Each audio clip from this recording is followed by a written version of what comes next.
Good afternoon and welcome back, ladies, gents and Pikachus, to another analysis and breakdown of the Quran of the Muslims. Once again, we'll be breaking this thing down verse by verse into factual, logical statements in English so we can understand who or what is Allah, what does he mean by this book, and more importantly, how does this affect us non-believers in our lives in the world today. So, as I do every day before I start, I'm going to tell you now if you have any problems with any of the statements I'm about to make, or you wish to question my factual accuracy on these topics, please first buy and read one of these, and having done so you will recognise that every word I'm going to say to you now from my notes here is 100% accurate to the words of Allah here, also what Muslims believe today. So, if you've been keeping up with the last episode, you'll recognise that we just finished off the David and Goliath story from the perspective of Allah, and he had to make some rather cute and quick excuses to his Muslims for why his prophecy didn't happen at all in the way that he said, and also why it was actually a Jew who managed to defeat Goliath, and now he's concentrating on how he's going to guard his Muslims in future, and more reasons why they shouldn't just defect and follow another God who seems to be more effective and truthful. So with that in mind, let's get started. 185. Allah guards all Muslims. From the darkest depths he will lead them into the light. Apostates will deny Allah. He shall take down into the darkest depths, where they shall dwell as companions of everlasting fire. End of verse. So, let's break that down. To start with, he says, Allah guards all Muslims. So obviously now, after having the David and Goliath debacle where his little insurgents, half of them left early anyway, didn't even see the fight because they failed the faith tests. But the ones who remained were terrified at the sight of Goliath and his huge army, and they thought they were on a rail to certain death, you know, because Allah has commanded them, go and fight this guy, even though you clearly outmatched. And they were going to go ahead and fight this guy anyway on Allah's commands, even though they thought they were going to die. But at the last minute, someone came out and was their saviour and stopped them from dying. Unfortunately for Allah, that guy was King David of Israel, who slew Goliath and then went back into Israel. So they didn't in fact invade Israel. They went, Allahu Akbar, we're not dead, and they buggered off back home, tail between legs. But they're still alive, so it was kind of a success for them, but a huge failure for Allah and his failed prophecy, which actually was almost the opposite of what actually ended up happening. So I feel like this is the first admission from Allah that he may be actually not who he is, even though a lot of the things that he said have led us to think that using logic. Here he says, Allah guards all Muslims from the darkest depths. Now, if you know anything about pre-Quranic scripture, the Torah and then the Gospels, the darkest depths of hell is actually where Satan resides. That's Satan's kingdom down in the depths of hell, where the everlasting fire happens to also be.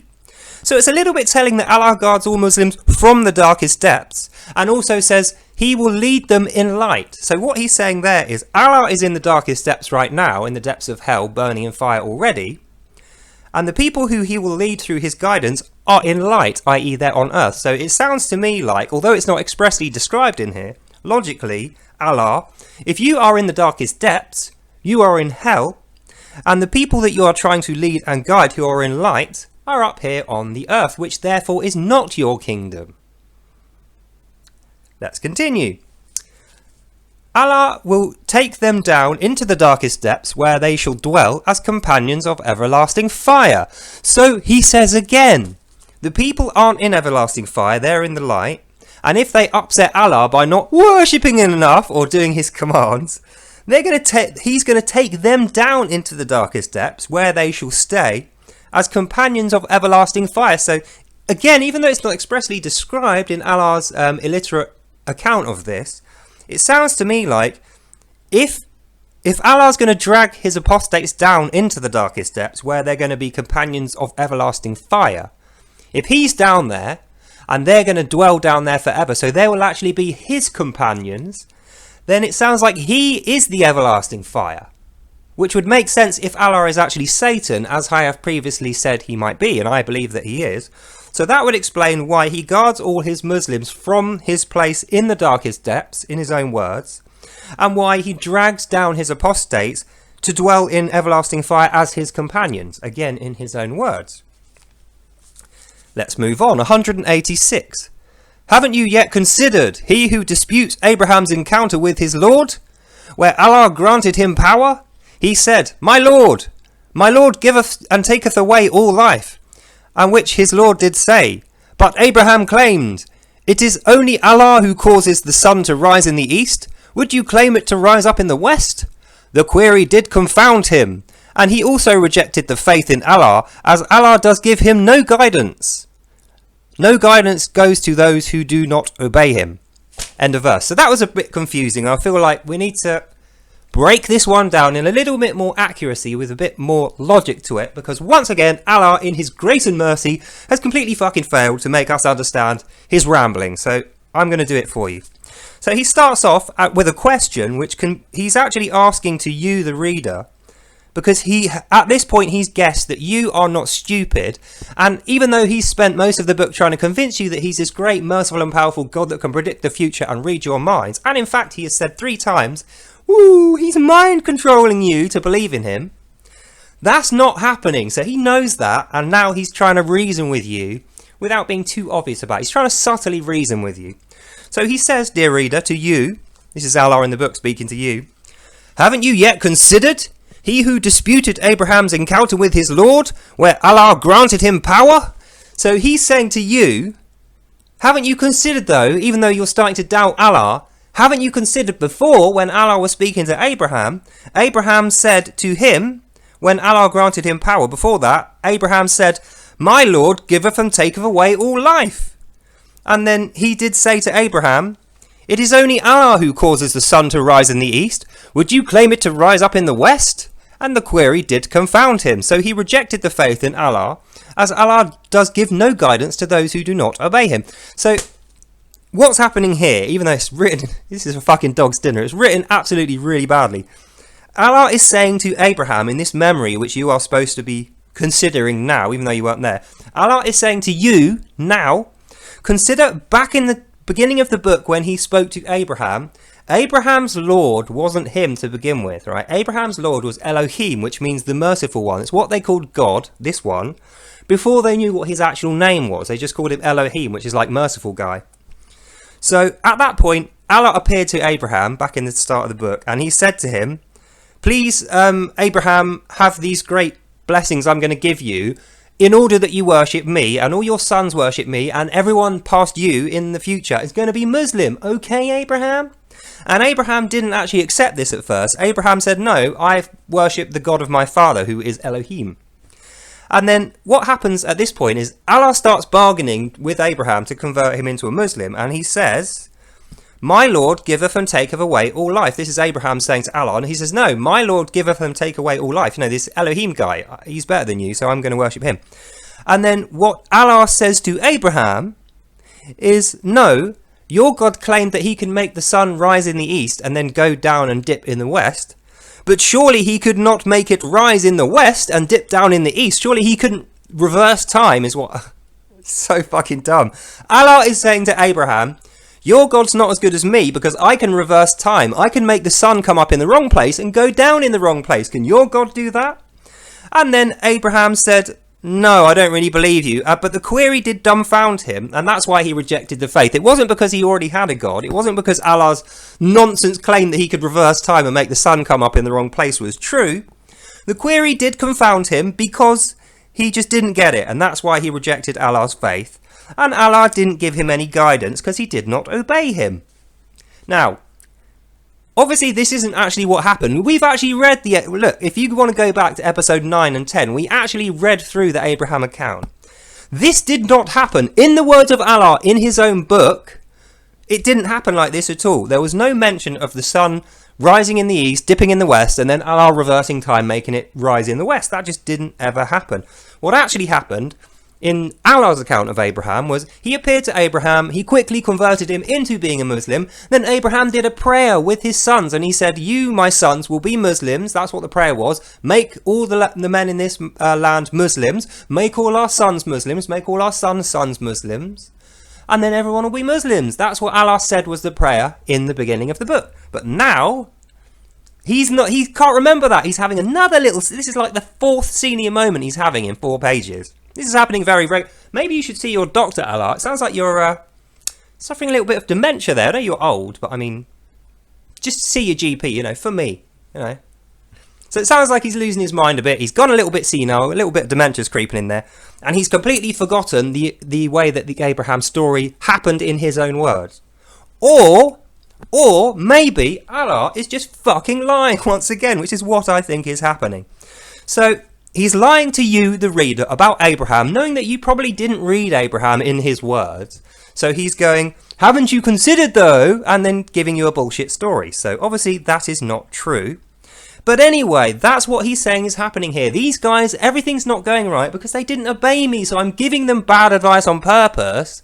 Even though they were obeying me and they were worshipping me, Allah is saying the reason that David killed Goliath and not my guys is because they weren't worshipping me enough. So I didn't give them good guidance and I mind controlled them even though Goliath was going to kill them. Presumably he also mind controlled Goliath into trying to kill them. But anyway, that's his story. So, carrying on. 187. Or, after Abraham has argued with him, so he's assuming that you're arguing with his great knowledge and power, you're not obeying him. So he's saying either you don't obey him, or, dear reader, you can listen to Allah's reasoning, and it is so superior to what ye does reason. He who disobeys has said, nonsense, how can Allah do these miracles? But Allah struck him dead for 100 years, and then did raise him up to life again. Allah said after that, look how you are still alive and well lest it be 100 years past your time. Look at the bones of your kin lying on the floor, but you still wear your flesh. And he has convinced and said, I believe now, Allah has power over all things, and the man knew. So, I fucking love this. Let's break this down. Another confusingly written, kind of sneakily written, snaky passage. But the basics of it are this. First of all, the man in question didn't believe in Allah, even though he gave him a bunch of excuses. The guy was like, no, sorry Allah, I just don't fucking buy this. It doesn't seem true, and you're actually talking rubbish here, aren't you? So you can either be like that guy and not listen to Allah, or you can listen to Allah's reasoning, which is so superior to what you do reason. And this is his reasoning. When you say to Allah, nonsense, how can Allah do these miracles like reverse time, make the sun rise in the west and dip in the east? I mean, that doesn't happen. When that man said that, Allah struck him dead for 100 years. So Allah appeared in the cloud. Lightning bolt, lightning bolt, lightning bolt, lightning bolt, lightning bolt, lightning bolt. He's obviously a Jew, this guy. Lightning bolt. So he kills him dead. And then he's dead for 100 years. And then Allah saunters back over 100 years later and goes, right, time to wake this guy up. And then resurrects the guy. And the guy wakes up and he's like, how am I alive? How is this possible? And Allah goes, you see, I told you I was real. And the guy still was like, wait a minute. This all seems like a big trick. And Allah says as his reasoning for this happening, look at the bones of your kin strewn about the place. Look how you are still clothed in your flesh. Surely you'd be like these bony dead guys if I wasn't real. And then the guy who has been dead for 100 years and then just woke up with fucking no memories, no knowledge of anything, who should actually be dead but isn't, instead of saying, this is amazing that I'm alive and those guys are dead. By the way, why did you kill those guys? He doesn't. He just goes, okay, then you must be right. And he was convinced. And that is why Allah says in the book, you should listen to him and obey him. And everything he says is true despite lots of evidence to the contrary. He'll kill you for 100 years, lightning bolt, and then he'll raise you up again. And that'll be proof enough. Do you know what? This book, every single page you turn is like a gift. It just gets better and better and more comedic every single time. I'm thinking, God, why didn't you tell me about this earlier? This is amazing stuff. Not because it's true, of course. It's fucking nonsense, but it's amazing because it's funny. So let's carry on to the last verse. 188. Behold! Oh, you know it's going to be good when he starts off like that. So this is Allah talking to you, the reader, in the book. Behold, thou shalt see I give life back to the dead. Allah told Abraham, Allah, you just told me that 100 years have passed. How are you still talking to Abraham? Has he just stood there waiting for this 100 years to pass like a good little puppy, waiting for you to resurrect this other guy and say, everyone's dead, look at the bones, that's why I'm real, and that guy went off, and then you're like, right, back to Abraham now. Abraham's just stood there like waiting for you. Is that it, Allah? That's how you've written it. If you don't believe me, buy and read the Quran of the Muslims. And I'll warn you now, have some tissues because you will be snorting your food and your tea out while you're laughing at the ridiculous nonsense in this book. So anyway, Behold, thou shalt see, I gave life back to the dead. After 100 years, he's talking about that guy. Allah told Abraham, call some birds and they will fly straight into your hands. Cut them into pieces and sacrifice them on the hills to me. And I shall animate them as to fly at speed away from you. And you will know Allah is Lord because he can bring things back from the dead. End of verse, end of reading. So, I love it. This is like jewellery. It keeps giving me more diamonds and jewels. And it's just like, this is so great. I love this. So let's break this down. The guy's been dead for 100 years. Abraham was waiting for 100 years for this to happen and didn't die himself. He was just stood there going, oh no, he hasn't got a watch because he's got a sundial. He's looking at his sundial. 100 years passed. Other guy is raised from the dead, goes, oh yeah, I believe in Allah now, bye. And then he leaves the story. So now it's just Allah talking to Abraham again, who's been waiting 100 years. And the first thing he says to Abraham is, see, I told you I could bring that guy back to life. Now, call some birds over and I'll prove it to you again, because obviously seeing it once isn't going to be enough for you. I.e., he's throwing shade on his own resurrection of the guy story now. So he says to Abraham, even though you waited for 100 years to see me resurrect this guy, you're still not convinced, Abraham. So what's going to convince you is this. Call some pigeons. They will fly into your hand, like you, knowing that birds won't ever fly into your human's hand. This alone will be a miracle. So call the birds, they'll fly into your hand. Cut them up and sacrifice them on the hills, and then I, Allah in the book, will reanimate the birds and they will fly away at speed, thusly proving Allah to be an amazing resurrection-capable, miracle-creating God, O Abraham. And then he says, once you have done this and I've animated them away, you will know I am the Lord. Despite the fact that in the beginning of the book, when Abraham first meets Allah, Allah told us that he already knew he was Lord. So if he already knew you were Lord, Allah, why did you make him wait 100 years to see you resurrect this dead guy who, by the way, didn't believe in you either? So none of these guys believe in you so far. The guys in the last episode didn't believe in you. David, who slew Goliath, didn't believe in you. Goliath didn't even believe. No one believes in you. So why are you trying to convince me? Anyway, so this all happens. Abraham does what he's told. He goes, birds, come into my hand. Allah told me to collect you. So they fly into his hand. He sacrifices them on the hills. And then some birds fly away at speed from the hills. And Allah goes, you see, I told you I was real. And that's how it ends. So Abraham, if this is to be believed, now believes 100 years later, even though he didn't believe for that whole 100 years, finally Abraham believes Allah is Lord. And the bird thing proves it. Only I have a few little issues with that. So a bit of information about me. I'm actually a bird lover. I love little birds. I have them on my balcony. I feed them. They're quite tame because I've been feeding them, I don't know, 3-4 years since I moved to this property. And I've got a nice high up balcony, so it's easy for me to feed them. And at first they were quite scared, but now they're so tame, I can put food in my hand and hold it out and they will land in my hand, right? And what I've realised is you can easily train birds to do that. It doesn't have to be the same human. You can train birds to be friendly to humans because they will then think other humans will be like you and they'll land in the hands of other humans. So, what I think has happened here, the 100 years thing was clearly bullshit. That is why you need the bird thing to prove you're right, Allah. Obviously, the 100-year thing didn't happen. Abraham didn't just stand there like a lemon for 100 years waiting for you to resurrect this dead guy. Go, look at all the bones. Oh, yeah, okay, bye. I'm out of the story. That's bullshit. Now, though, Allah actually probably did do this bird thing. And let me tell you how he did it. So, Allah has trained some birds previously, like I just told you. It's fairly easy to do with a bit of, food in the hand, and you train them every day to come to you. So he got Abraham to stand in position on the hills where he's been training the birds and said, call out. So Abraham did the thing with the food, called out, birds came to his hand, then he killed them. Then he laid them on the hill and then went away, and Allah just released some more pigeons and they flew away at speed. And he went, see, I told you I'm God, look, it's proof. So effectively, because obviously birds all look similar, it's not like you recognise the face of an individual bird compared to another pigeon, is it? They all look the same. So I think, even though it's not written in Allah's ridiculous nonsense book here, the Quran of the Muslims, this isn't written properly, it doesn't say in there. But if we use our head, we can figure out the 100-year resurrection story plus Abraham waiting 100 years is probably completely fictitious, the same as his prophecy was about Goliath. And the thing about the birds is easily explainable by simple man's GCSE level science. trained the birds to go to Abraham, who killed them and left them. Then Abraham walked away, and Allah's hiding behind the hill, just let out some other pigeons, and they flew away at speed. And then he popped out and said, see, I told you it was real, I told you I'm real, and I'm a miracle, and I'm a god, and everything else. And Abraham just went, alright, because that's what people do. They believe all kinds of nonsense like this in this book, according to Allah. And that is the end of today's reading. So, in conclusion, Allah guards all Muslims from the darkest depths. Thusly, he admits that he lives in hell. He'll drag you down there if you follow his advice, but you don't obey his commands. And then you'll be his companion in everlasting fire where he lives.